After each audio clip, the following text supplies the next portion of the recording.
Hi guys, welcome to Mobile Training Academy. So அடுத்து இந்த மாதிரி ஒரு ஸ்கொயர் ரூட்டுக்குள்ள கியூப் அடைச்சு கொடுத்தா எப்படி ஆன்சர் கண்டுபிடிக்கிறது? சுலபமா கண்டுபிடிச்சிடலாங்க. இங்க பாருங்க, தொடர்ச்சியான கியூப் வேல்யூஸ் தான் வச்சிருக்காங்க. 1 கியூப், 2 கியூப், 3 கியூப். இது எல்லாத்தையும் கூட்டி கடைசியா என்ன எடுக்கணுமா? Square root.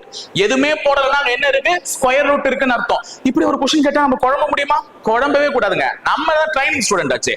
இவ பாருங்க, இந்த 1 கியூப், 2 கியூப், 3 கியூப் இதெல்லாம் கியூப் பண்ணி கூட்டி அதுக்கப்புறம் அதுக்கு ஸ்கொயர் எடுத்தா வர வேல்யூவை நம்ம ஈஸியா கண்டுபிடிக்க போறோம். என்னன்னா என்ன நம்பர் இருக்கோ அதை ஜஸ்ட் கூட்டிக்கோங்க.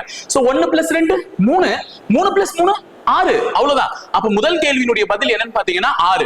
அப்ப இருக்கிற நம்பரை நீங்க கூட்டினீங்கன்னா வர நம்பர் தான் ஆன்சரே. அப்ப அதை நீங்க கியூபும் பண்ண வேணாம், ஸ்கொயர் ரூட்டும் எடுக்க வேணாம். இப்ப இதை புரிஞ்சுக்கோங்க. இதை எழுதிடலாமா? சோ சால்வ் பண்ணலாமா? 1 + 2 3, 3 + 3 6, 6 + 4 14, சாரி 10, 10 + 5 15. அப்ப ரெண்டாவது क्वेश्चनோட ஆன்சர் என்னது? 15. இப்போ இந்த क्वेश्चनோட ஆன்சரையும் நானே சொன்னா நல்லா இருக்குமா गाइस? நீங்க தான் கண்டிப்பா சொல்ல போறீங்க கமெண்ட் பாக்ஸ்ல. சோ மறக்காம இந்த क्वेश्चनக்கான ஆன்சரை கமெண்ட் பாக்ஸ்ல கமெண்ட் பண்ணிட்டு போங்க. இணைந்திருங்கள், தொடர்ந்து பயணிப்போம் முப்படை பயிற்சி மையத்துடன். நன்றி.